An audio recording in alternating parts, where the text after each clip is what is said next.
Wake the hell up, the sick bastards in our government protect people who go out and SA 3-year-old children.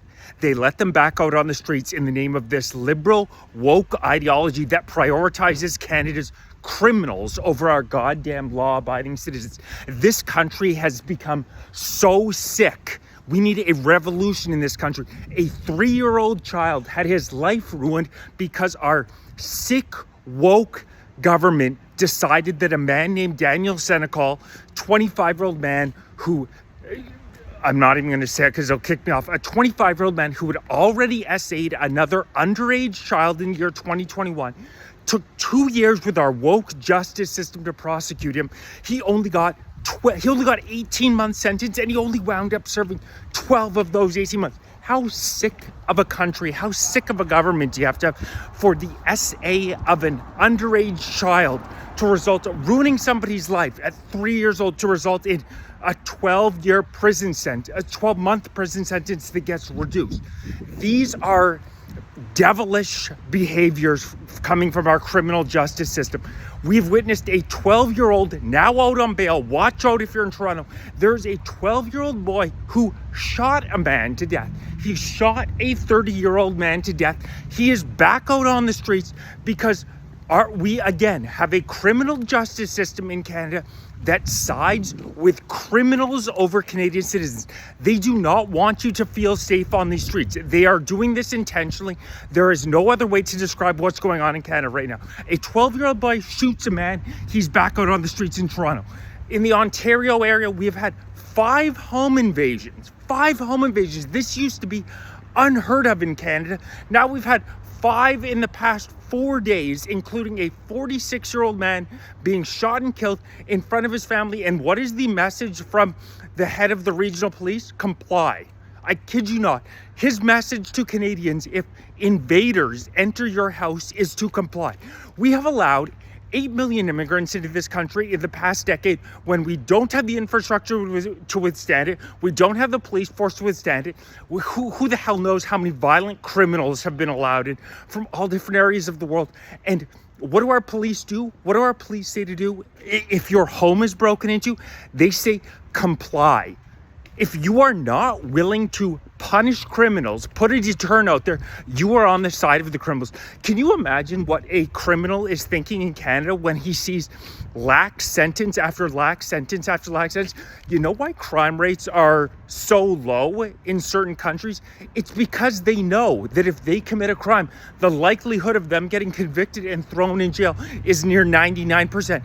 There's been study after study after study showing there's an incredibly small percentage of people that commit about 80 to 90% of a society's crimes. And the only way to stop them is to put as large a deterrent up as possible. They have to know when I get caught, it is a guarantee that I'm going to prison. That is the only way to deter these psychopaths. And what does our liberal clown government in Canada do? They do the exact opposite of that. They say, oh, poor baby, I'm sure it's due to some historical unfairness or whatever woke bullshit they want to say. We'll rehabilitate you. You shouldn't even go to prison in the first place. And if you do, we'll let you out as soon as possible. It is a sickness. You know you are living in a sick society when your government and your criminal justice system time after time after time sides with criminals over law-abiding citizens. It is the signature of communist countries that they side with criminals over law-abiding citizens, and that's exactly what we're seeing in Canada. Under Justin Trudeau's insane policies, now Mark Carney's insane policies, in the Western world, we have the most lax bail policies of any G7 country. We continually let criminals out on the street and out on the street. I personally know one of my cousins was nearly killed by a drunk driver. It was their second time they'd been caught drunk driving, second time, and they didn't go to jail. Our criminal justice system has become such a joke. Our government has abandoned us, and at the same time, they are trying to disarm the citizenry. They're saying it is illegal. We are going to make crime rates in Canada skyrocket. Violent crimes in the past decade are up 50%. Crimes against women up 80%. Petty crimes up over 100%. We are going to jack up the crime and we are going to disarm you. They have banned, first under Trudeau, now they're looking to do the same thing under Carney. They have banned weapon after weapon after weapon. Can you please describe to me what it means when a government says we are not going to throw criminals in jail and we are not going to allow to have our citizens have any weaponry? That is tyrannical authoritarianism, and that is what Canadians are staring at right now if we do not stand up and say enough is enough. The Liberal policy is just comply. I refuse to comply with this insanity, this disgusting insanity. Woke ideology absolutely refuses to look at the real world. It's a bunch of limousine liberals who live in these rich gated areas where they don't see the impact of their insane immigration policies. In Canada, you never used to see crimes like this. In Canada, you never used to see open crack smoking.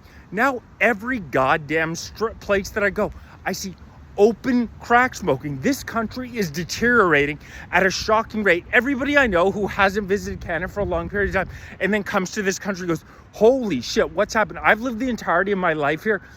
I love this country.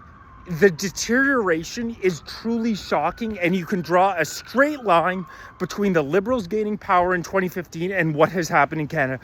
Like I said, whether you're looking at crime rates, whether you're looking at housing prices, whether you're looking at our healthcare system, all the major indicators of how a society is doing are getting worse and worse and worse. GDP per capita down 6 months in a row. GDP this last quarter down 1.6%, unprecedented. It's estimated that 70,000 Canadians are needlessly dying a year due to the fact that our healthcare system is so overwrought. We cannot withstand the 8 million people who have entered. An immigration system that is worse than broken. At this point, it's straight up traitorous what's happening by our government. A youth unemployment rate among males, 22%, the highest that it's been in a decade. You look at, it's not just we look on our streets and we know exactly what's happening. It is statistic after statistic after statistic backing up how horrific these woke morons who don't live in the real world are detached from reality. I live near the Parliament building. Mark Carney never has to deal with what the crime he's wrought on our Canadian citizens. He has a fucking 10-car motorcade, fully armed men everywhere that he goes. So he doesn't have to deal with the just comply. You're not allowed to have a weapon and we're going to unleash criminals all over your streets. Mark Carney never has to deal with it. But for the patriotic Canadians who do have to deal with it, we have had enough. That's why I'm hosting a rally Saturday, September 13th, Parliament Hill. Take Canada back. I want to get tens of thousands of patriotic Canadians up on Parliament Hill. We need to fight to take this country back. Enough of this liberal insanity that sides with the most violent criminals in Canada over Canadians. We've had enough. Please like, share, subscribe, join, become a member if you're interested in joining this cause. If you're on TikTok, make sure you're following on YouTube because I'm over 14,000 followers and the Canadian government is not a big fan of dissidents. Saturday, September 13th, noon, Parliament Hill. Canadian patriots have had enough and we're taking this country back.